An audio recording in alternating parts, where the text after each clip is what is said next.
What is stoichiometry? Have you ever followed a recipe to cook something? Or build a Lego set? You know you need a specific amount and type of ingredient or number and type of Lego pieces to get the expected result. Well, that's stoichiometry. It's a fancy word for figuring out the recipe for chemical reactions. Let's think about making s'mores. What ingredients do we need? Our recipe looks like this. 2 graham crackers plus 1 marshmallow plus 3 chocolate pieces makes 1 s'more.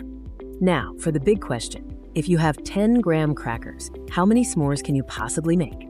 Since our recipe says we need 2 graham crackers for every 1 s'more, we can do some simple math. 10 divided by 2 is 5. You can make 5 s'mores. That's stoichiometry. You just used a recipe to figure out how much you could make. Now let's see how this works with real chemicals, like water. Water molecule contains 1 oxygen and 2 hydrogen atoms that are connected by covalent bonds. The chemical recipe or equation for water is H2 plus O2 makes H2O. In this equation shown, we need 2 molecules of hydrogen and 1 molecule of oxygen to make 2 molecules of water. So if you have 6 molecules of hydrogen, how many water molecules can you make?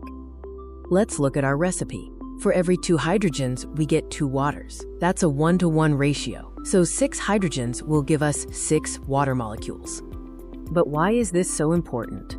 Well, chemists use stoichiometry for all sorts of cool and important things. Making medicines. They need the exact right recipe to make sure a medicine is safe and works correctly. Launching rockets.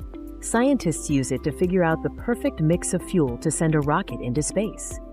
So even though stoichiometry sounds like a big, complicated word, it's really just about using recipes.